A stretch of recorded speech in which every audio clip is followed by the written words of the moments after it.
Match question. Copper releasing IUD. It will be multi-load 375, A2. A2 is in 1, 3 and 4. So next is non-medicated IUD. Non-medicated is lips loop. So B is 4. So A2 and B4 is in 1 and 4. So now we will have to rule out between C3 and C1. So barrier is, it is walled. So C is 1. So A2, B4 and C1. That will be option number 4. This is the answer. So let us mark it on the OMR sheet also. 4 is the answer. So this is the time taken to attempt this question.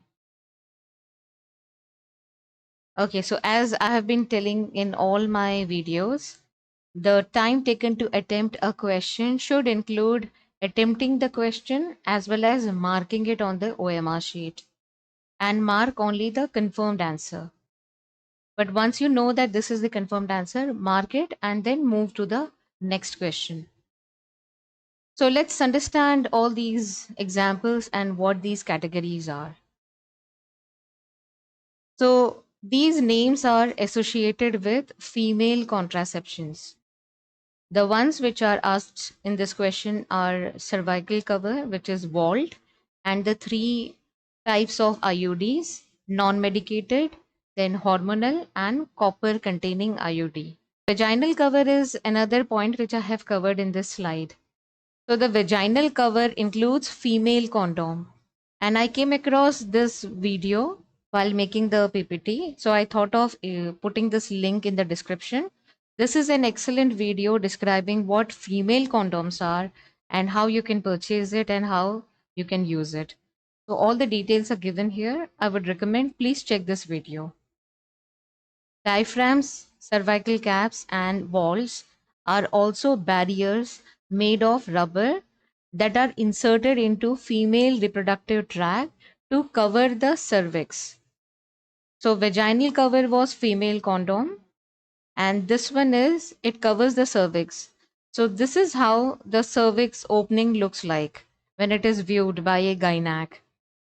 So important thing to understand is all these three barrier devices, these are called self-insert. That means the person who is using can insert it.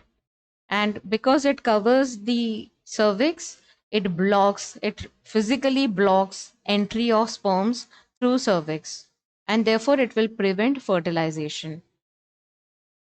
They are reusable because they are made up of rubber. So along with these devices, the person is supposed to use spermicidal creams, jellies, and foams. So although these are self-insert devices, it will be better to learn all the do's and don'ts from a gynac and get it checked by the gynac whether the procedure which you are using to insert it, the way you are using, and finally how you're fitting it on the cervix.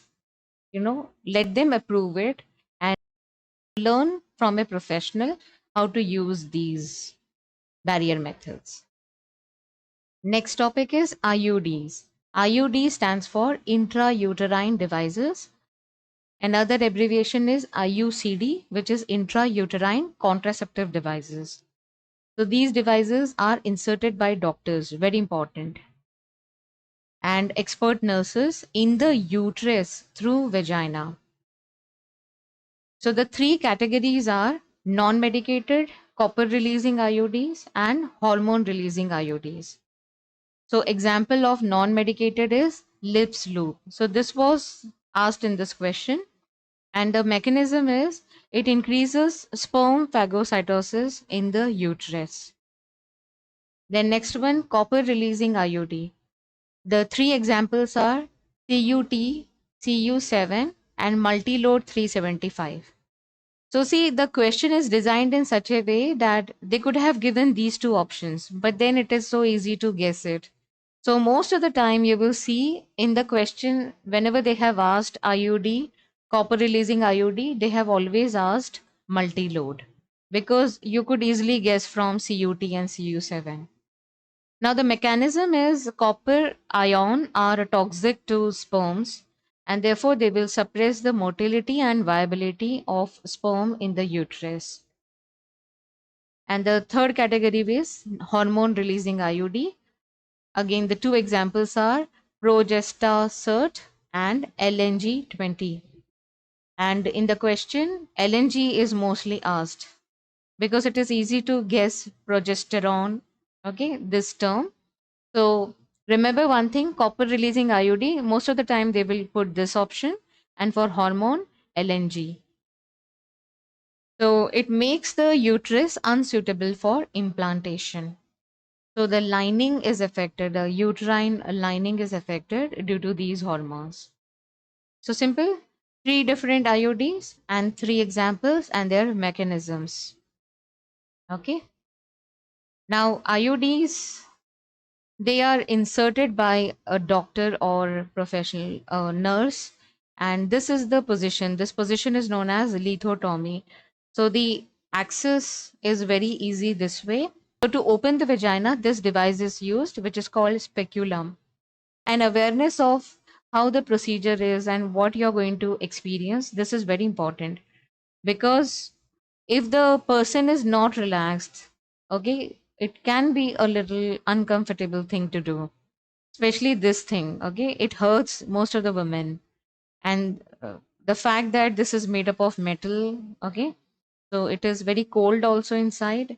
And if the person is not relaxed, then even despite the mechanism is such that it will open up your vagina, but because of the tension, the person will never will not comfortably open it, and this will cause some level of discomfort.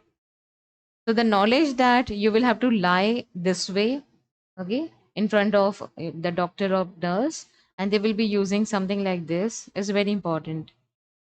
It's not easy to access uterus. These are the important steps in the procedure.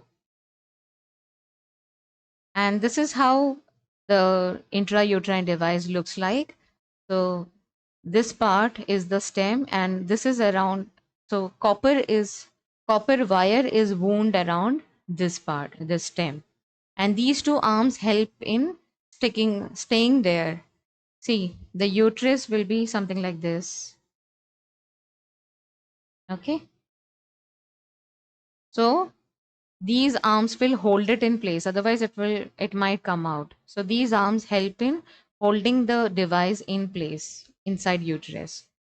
And there is a thread. If it is not needed, then the doctor will pull out, so these arms will become straightened, and then it is easy to pull the device out whenever the person plans pregnancy or want to get rid of the contraceptive device.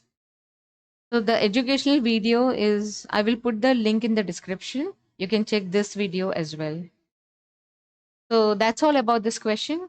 Thank you so much for watching my video.